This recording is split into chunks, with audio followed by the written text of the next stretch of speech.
Hello everyone, my name is Bhavesh Jha. If you want to learn C, C++, C Sharp, Java, HTML, CSS, JavaScript, PHP and web development, you are in the right place. I describe all these topics very simplest form or in Hindi.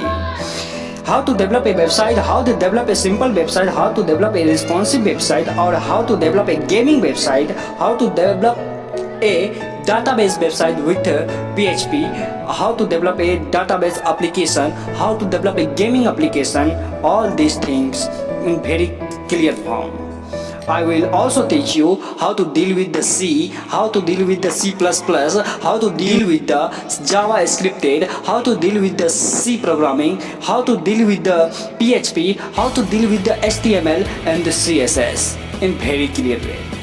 So first of all, you subscribe my channel and hit the bell icon.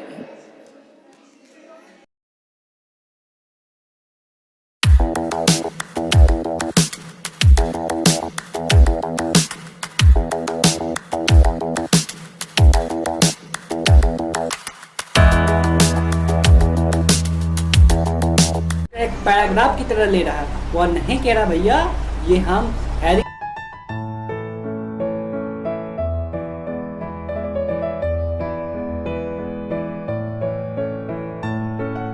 Hello everyone, हमें बात कर रहे हैं now horizontal lines. Horizontal line मैं यहां पर mark कर रहा हूं, horizontal H, horizontal line. Horizontal lines क्या होता है इसके बारे में आपको बताता हूं। बेसिकली क्या होता है आपको मैं बताता हूं।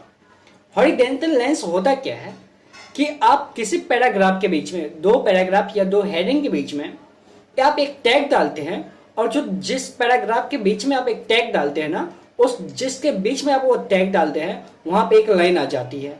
बेसिकली हॉरिजेंटल लाइंस का मतलब यही है। और उस टैग को जो डिनोट किया जाता है ना, HR से डिनोट किया, टैग HR से डिनोट किया जाता है। यानी यहाँ पे जो है वो टैग HR से डिनोट किया जाता है। ठीक है, तो हम देखते हैं क्या होता है। एच फॉर एग्जाम्पल कि ये कुछ इस प्रकार से है, यानी क्या है, dock HTML, dock HTML,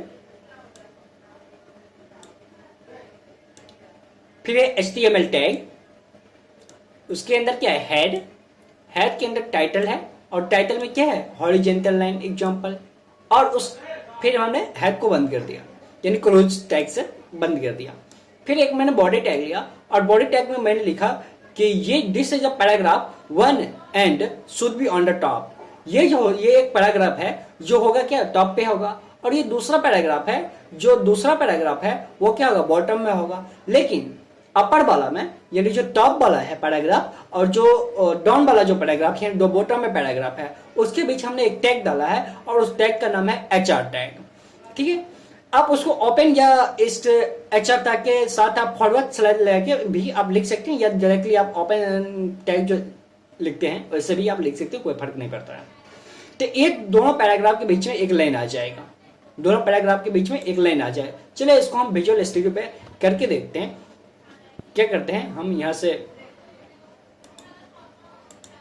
VS code पे जाते हैं और यहां से देखते हैं। तो हमने यहां से VS कोड पे आ गया, और मैं इसको यहां से कट कर देता हूं। ओके,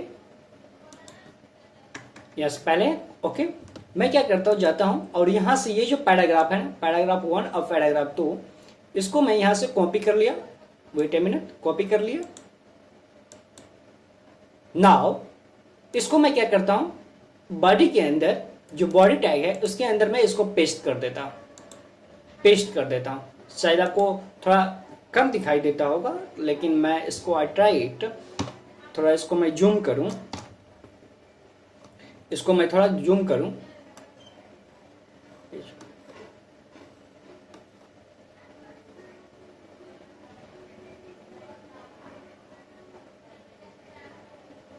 आई थिंक अब दिखाई देता होगा, चलो अब तो दिखाई देता होगा। ठीक है, तो ये मैंने इस पैराग्राफ के अंदर मैंने एक HR टैग लगा दिया। मैं इसको क्या करता हूं, ओपन करता हूं, देखते हैं क्या मिलता है आउटपुट। एक लाइन मिलेगा दोनों के बीच में।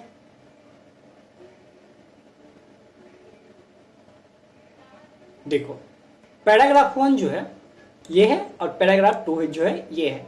इस दोनों के बीच में एक ये लाइन मिला है। ये क्या है? ये लाइन मिला है।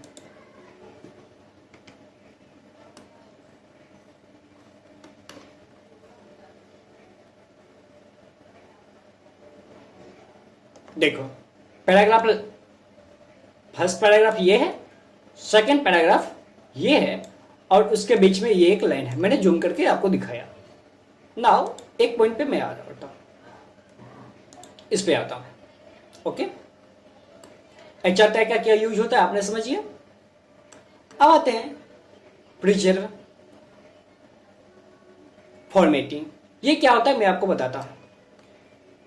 जैसे आप कोई फंक्शन को लिखते हैं ना, तो आपको एक अलर्ट मैसेज आता है कि नहीं, आप बहुत ऐसे वेबसाइट देखते होंगे जब आप सबमिट करते होंगे तो आपसे एक नोटिफिकेशन टाइप का आता होगा और वेबसाइट में लिखा होता है कि आपने जो सबमिट कर रहा वह सही है नहीं, कि एक बार आप चेक कर लें।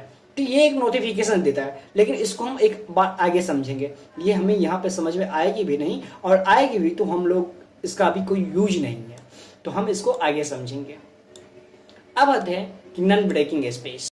मान लो, वेट ए मिनट, कि आपने एक नॉन ब्रेकिंग स्पेस, तो नॉन ब्रेकिंग मान लो कि आपने एक फ्रेज लिखा। फ्रेज क्या है? 12, यहां पे देखो फ्रेज है इन्वर्टेड कोमा के अंदर, और यहां पे क्या है? 12 एग्रीमेंट। तो ये एक फ्रेज है और हम चाहते हैं we would not want to a browser to split 12 agreement across 12। मैं चाहता हूं कि मेरा जो ब्राउजर है वो ब्राउजर में जब हम इसको ओपन करें तो ब्राउजर हमें 12 एग्री और जो मेन है उसको अलग अलग या दूसरे लाइन में कहीं नहीं दिखाए। मैं ये चाहता हूं कि मेरा जो वो 12 एग्रीमेंट जो स्प्लिट है, दैट मीन्स जो फ्रेज है वह मेरा स्प्लिट नहीं हो। ओके, इसके लिए हम एक टैग का यूज करते हैं, और टैग नहीं कह सकते हैं इसको। इसके लिए हम एक स्पेसिफिक बार इंटर करते हैं जिसका NSBP। एज फॉर एग्जाम्पल यहाँ पे हम देखते हैं कि ये NSBP कैसे वर्क करता है। आप यहाँ पे देखिए, इसको हम क्या करते हैं, विजुअल स्टूडियो के अंदर पेस्ट करते हैं और मैं आपको बताता हूँ। मैं VS कोड में गया और यहाँ से इसको मैं हटा देता हूँ और इसको मैं यहाँ पे पेस्ट करता हूँ।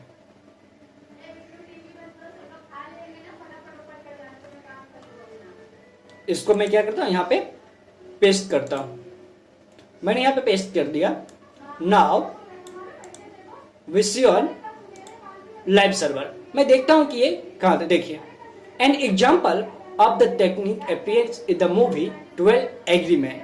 ये एग्रीमेंट मैंने जो प्रिंट किया, आप यहाँ पे देखिए कि मैंने जो पैराग्राफ में जो लिखा 12 एंड NSBSP SP एंग्री, फिर इसके बाद मैंने वो लगाया NSBSP मैन, जिससे ये क्या हुआ, ये हमें एक फ्रेज की तरह दिखाया। 12 को अलग, एंग्री को अलग, मैन को अलग मुझे नहीं दिखाया। तो ये आपका एक फ्रेज लिखते हैं कैसे, एक फ्रेज को हम कैसे लिख सकते हैं HTML कोड के साथ, एक फ्रेज को हम कैसे अपने हेडिंग में या पैराग्राफ में लिख सकते हैं, ये हमें बताता है। Now come to the point, another thing.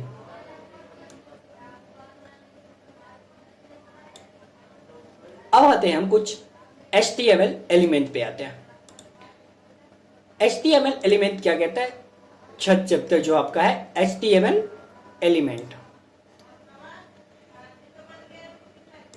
N HTML element, यहाँ पे मैं अंडरलाइन कर देता हूं। An HTML element is defined by the starting tag.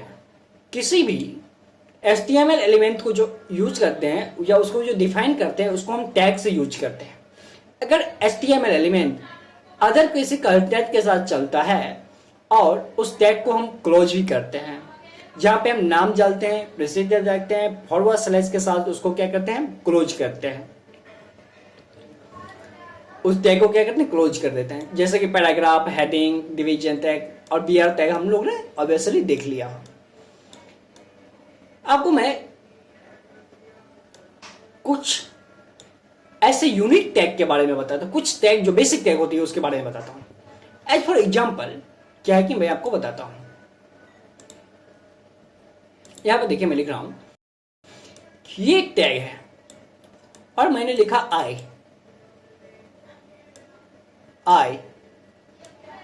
और ये आई जो टैग मैंने लिखा इसको मैंने क्लोज में डाला, क्लोजिंग टैग डाला।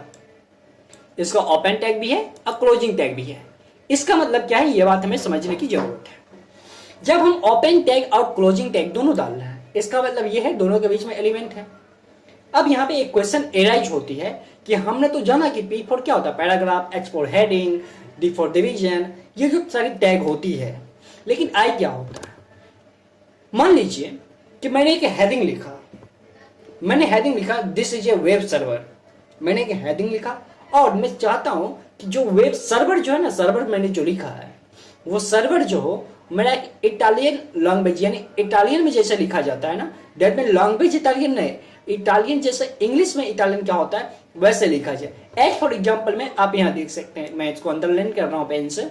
देखिए यहाँ पे H1 मैंने एक टैग लिया और इसमें लिखा दिस इज, फिर मैंने एक आई टैग लिया और आई टैग में के अंदर लिखा मैं इटालिक और इसके बाद मैंने लिखा हेडिंग। तो आप देखिए क्या जो मुझे आउटपुट मिला ना, ये क्या है, दिस इज इटालिक। ये कुछ अलग, ये कैसे लिखाया है और ये देखिए ये कैसे लिखाया, कुछ अलग लिखाया। यू जो होता है ना कि हम चाहते हैं किसी भी चीज को अंडरलाइन करना, तो आप उसको अंडरलाइन कर सकते हैं। एज फॉर एग्जाम्पल मैं चाहता हूं कि मेरा जो, मैं इसको क्या करता हूं, ऐसे चलता हूं अपने VS कोड में और इसको मैं लिख के आपको दिखाता हूं। मैं इसको हटा देता हूं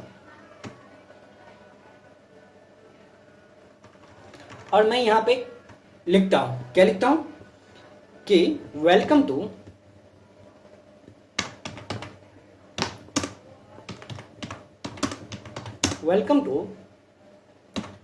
माय वेब पेज। लेकिन मैं कुछ और चाहता हूं, मैं चाहता हूं कि मेरा जो वेब पेज है ना वो अंडरलाइन हो जाए। तो इसके लिए हमें क्या करना है, यहां पे एक यू टैग लगाना पड़ेगा और यू टैग के अंदर हमें लिखना पड़ेगा वेब पेज, बिकॉज मैं चाहता हूं कि मेरा जो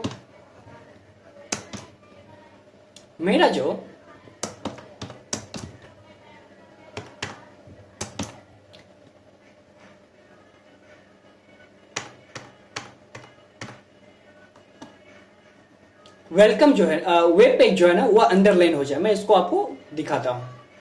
मैंने वेब सर्वर चालू किया और यहाँ पे देखिए जो वेब पेज है ना वो देखिए एक अंडरलाइन हो गया ना, या ब्लैक से। तो ये क्या आता है, अंडरलाइन। ऐसे बहुत सारे चीजें होते हैं, जैसे डिलीट होता है। आगे मैं कुछ और टैग है, यूएल टैग होता है, लिस्ट टैग होता है, टेबल टैग होता है, इस सब के बारे में बताऊंगा। नहीं तो मैं डिस्क्रिप्शन में क्या करूंगा, कुछ टैग आपको दे दूंगा जिससे को आप यूज करिएगा किसी एलिमेंट के अंदर में और देखिएगा उसे क्या मिलता है। हालांकि मैं तो सब बताऊंगा ही। Now come to the another point.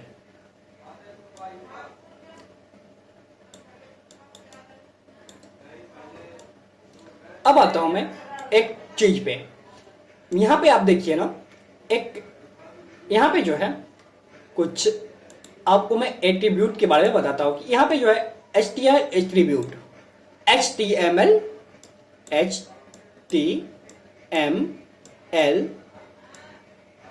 Attribute. अब मैं आपको HTML एट्रीब्यूट के बारे में बताता हूं कि HTML एट्रीब्यूट होता क्या है। ये बातें मैं आपको बताता हूं। फर्स्ट ऑफ ऑल आपको समझना पड़ेगा कि एट्रीब्यूट क्या होता है। एट्रीब्यूट होता है क्या कि आप कुछ टैग जैसे देखें H1, H2, H3, paragraph tag, ऐसा कोई टैग होता है। ये आपने सिंपलेस्ट यूज एक फेयर सिंपल फॉर्म के लिए यूज होता है। मोस्टली जो होता है HTML का जो होता है के पास कुछ एट्रीब्यूट भी होता है जो कि एक्स्ट्रा बाइट के बारे में एक्स्ट्रा इंफॉर्मेशन हमें देती है। अब बोलेंगे एक्स्ट्रा इंफॉर्मेशन कैसे? जैसे एज फॉर एग्जाम्पल मैंने एक पैराग्राफ टैग लिखा और उस पैराग्राफ टैग को मैं चाहता हूं उसके अंदर मैंने एक कुछ लिखा और मैं चाहता हूं कि ये जो है ना मेरे लेफ्ट कॉर्नर पे रहे, और दूसरा मैंने एक पैराग्राफ और लिखा, ये मैं चाहता हूं कि मेरा सेंटर पे रहे, और तीसरा जो रहे वो मेरा राइट कॉर्नर पे रहे। लेकिन इसके लिए मैं करना क्या पड़ेगा? तो आपको एक एट्रीब्यूट यूज करना पड़ेगा। नेम क्या होता है? जैसे कि एट्रीब्यूट को हम दो बात, एट्रीब्यूट जो होता है वो दो पार्ट में बने होते हैं। एक जो होता है उसका नाम होता है, दूसरा उसका वैल्यू होता है। नेम क्या होता है? Name is a property you want to set, जो आप सेट करना चाहते हैं। एज फॉर एग्जांपल मैंने पैराग्राफ के अंदर कोई एलिमेंट लिखा और उसके अंदर मैंने एक एट्रीब्यूट का नाम दिया, कुछ भी एक्स वाई जेड, आप कुछ भी नाम दे दीजिए, और आप उसी को इंडिकेट करना चाहते हैं अपने पैराग्राफ के अंदर। जैसे एलाइन का नाम देते हैं टेक्स्ट एलाइन, ओके। जैसे आप वैल्यू क्या देना चाहते हैं, तो आप जो एलाइन दिए हैं, जो नेम अगर मान लीजिए आप एक्स वाई नाम दिए हैं, तो आप उसका वैल्यू क्या? मैं चाहता हूं कि मैंने जो एक्स वाई नाम दिया है, उसको जो नेम दिया है, वो हमें उसका वैल्यू लेफ्ट राइट या सेंटर दे। तो हमें करना क्या? मैंने एक यहां पे देखिए, मैंने एक एट्रीब्यूट लिया और उस एट्रीब्यूट का नाम दिया एलन और उसका वैल्यू जो दिया मैंने सेंटर, लेफ्ट और राइट, ये मैं तीनों वैल्यू दूंगा। तो मैं करता क्या हूं कि मैं तुरंत आपको इस पे लाता हूं। देखिए एलन, टेक्स्ट एलन, यहाँ पे आप टेक्स्ट एलन भी, जब हम सीएसएस का यूज करेंगे ना, वहां पे हम टेक्स्ट एलन के बारे में बात करेंगे। टेक्स्ट एलन क्या होता है, text align left right centre, ये सारी चीजें हम बात करेंगे। लेकिन यहाँ पे हम पैराग्राफ की बात करते हैं। यहाँ पे आपको एक बात समझनी पड़ेगी, और वो बात क्या है कि हम इससे पहले क्या करते हैं कि अगर मुझे अंडरलाइन करना है, मार्केटिंग करना है, उसको सुपेरियर में लिखना है, सपेरियर में लिखना है, उस सारी चीजों को हम कैसे सब ये सारे यूज टैग करेंगे आगे। लेकिन उससे पहले हमें कुछ बातों को और ध्यान रखनी पड़ेगी। जैसे मैंने बोला एट्रीब्यूट, तो किसी भी एट्रीब्यूट को हम यूज कैसे करते हैं इसके बारे में मैं आपको बताता हूं। एज फॉर एग्जाम्पल हम एट्रीब्यूट को कैसे यूज करते हैं ये मैं आपको बताता हूं। जैसे ये टैग है, इस टैग के अंदर हमने एक पी टैग लिया पैराग्राफ का, और उसके अंदर यानी जो ओपन टैग होता है, ओ पी ई एन, जो ओपन टैग होता है, तो हम ओपन टैग के अंदर ही एट्रीब्यूट को लिखते हैं। यानी जो एट्रीब्यूट का जो नेम है और जो वैल्यू है उसको हम ओपन टैग के अंदर लिखेंगे, और इसके बाद मैं एलिमेंट को लिखूंगा, और एलिमेंट के बाद क्या करेंगे, टैग को क्या कर दूंगा, मैं क्लोज कर दूंगा। आपको एक बात को बताना मैं भूल गया कि जो एलिमेंट क्या होता है, आपको मैंने जब एलिमेंट की बात करते हैं तो बहुत लोग कंफ्यूज हो जाते हैं।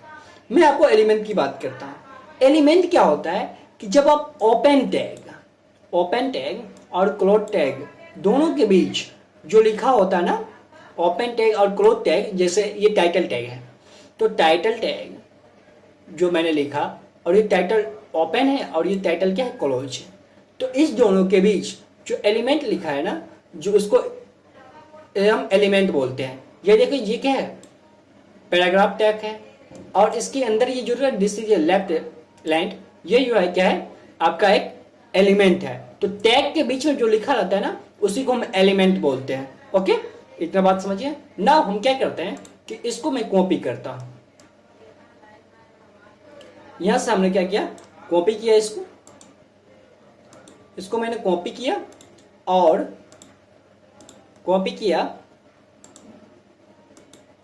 यहां से, और मैं इसको VS कोड में क्या करता हूं, पेस्ट कर देता हूं। यहां पे मैं VS कोड में जाता हूं और यहां पे मैं इसको पेस्ट कर देता हूं। नाउ मैं इसको देखता हूं कि ये हमें आउटपुट क्या देता है। ये देखिए, पहला जो था वह लेफ्ट में आया, दूसरा जो था वह सेंटर में आया, तीसरा जो हुआ वह राइट में आया। ये बात हमें कैसे आई इसको बताइए। मैंने एक एट्रीब्यूट लिया एलाइन, और उसके मैंने एक टैग लिया और एलाइन को क्या लिखा और पी के अंदर लिखा और उसमें लिखा मैं ये लेफ्ट में आना चाहिए। फिर मैंने एक एलाइन लिखा, मैंने बोला नहीं ये जो पैराग्राफ है वो मुझे सेंटर में आना चाहिए। और मैंने एक तीसरा टैग और लिया पैराग्राफ का, और मैंने उसके अंदर एक एलाइन एट्रीब्यूट दिया और उस एट्रीब्यूट का जो नेम दिया मैंने वो एलाइन दिया, और उसको मैंने बोला कि राइट में आना चाहिए। तो ये तीनों जो एट्रीब्यूट हुआ वह मुझे मिल गई। अब आपको एक बात यहां पे और समझनी पड़ेगी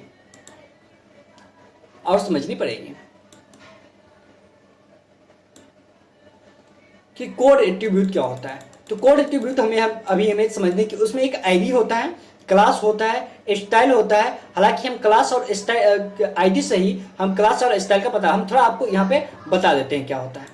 जब आप CSS पढ़िएगा ना तो CSS को हम 3 प्रकार से लिख सकते हैं। एक इंटरनल CSS होता है, एक एक्सटर्नल CSS होता है, एक इनलाइन CSS होता है। जिसको हम लाइन में ही जिसको हम स्टाइलिंग करते हैं ना उसको हम इनलाइन CSS कहते हैं। जिसको हम हेडिंग के अंदर से स्टाइलिंग करते हैं उसको हम कहते हैं इंटरनल स्टाइलिंग। और जिसको हम किसी लिंक के सहारे जोड़ के, मैं एक लिंक लिखता हूं और लिंक को जोड़ के हम अलग में कहीं पे उसका से कोड लिखता हूं CSS का, तो उसको हम कहते हैं एक्सटर्नल CSS। तो जब आपको आईडी बोला जाएगा ना तो आईडी को लिखने के लिए जब हम स्टाइलिंग में आईडी का यूज करेंगे, इसको आईडी दे देंगे और आईडी का नाम मैं कुछ भी दे सकता हूं। एक्स मैंने नाम दे दिया, और जब मैं इसको लिखूंगा ना स्टाइलिंग में करूंगा, जब एक्सटर्नल या इंटरनल जो करूंगा तो आईडी को हमें हैश से रिप्रेजेंट करते हैं। आईडी जो होता है ना, आईडी में जो नेम होता है उसको हम लिखेंगे हैश एक्स। इसके बाद मैं कर्ली ब्रैकेट ओपन करूंगा और इसके अंदर लिखूंगा मार्जिन, पेडिंग, फ्रंट साइड, ये सारी की चीज लिखी जाती है। और अगर मान लीजिए उन्होंने क्लास होता, क्लास एक एट्रीब्यूट लेता और क्लास का जो वैल्यू देता ना, मैं वो क्लास का वैल्यू दे देता, मान लीजिए मैं y। तो क्या इसको कैसे लिखते हैं? जब क्लास का वैल्यू y दे देते ना तो आप इसको आराम से लिख के, इसको डॉट से लिखा जाता है, डॉट y। इसके बाद फिर कर्ली ब्रैकेट चालू होता और फिर मार्जिन पेडिंग होता। तो दोनों में कोई अंतर नहीं, स्टाइलिंग भी कर सकते हैं। ये हम आपको CSS में बताएंगे, ठीक है। तो ये हमें अभी जानने की जरूरत नहीं है।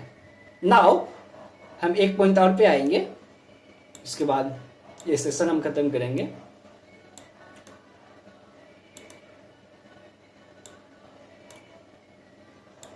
स्टाइलिंग अभी मैं आपको नहीं बताऊंगा, आगे बताऊंगा स्टाइलिंग क्या होता है, या कुछ देर के बाद मैं अगले लेक्चर में इसको बताऊंगा।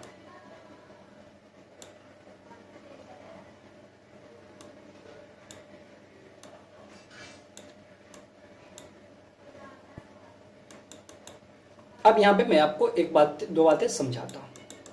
जैसे एट्रीब्यूट का जो बात होता है ना, तो जैसे एलाइन, वेलाइन, बीजी कलर, इसका मतलब होता है background colour, background, ID, class, मैंने आईडी क्लास पहले बता दिया, एलाइन हम लोग ने पढ़ लिया है बड़ा ये। और बैकग्राउंड कलर और बैकग्राउंड क्या होता है इसके बारे में मैं आपको बताऊंगा, लेकिन ये थोड़ा रुक के, अभी टाइम लगेगा हम लोगों को यहाँ तक पहुँचने में। ओके, ये CSS का पार्ट है। उसके लिए हमें क्या करना पड़ेगा कि पहले एक अच्छा सा मुझे CSS के बारे में एक कॉन्सेप्ट बनाना पड़ेगा, इसके बाद हम लोग जो है ना उसको पढ़ेंगे। तो इसके बाद हम लोग आएंगे,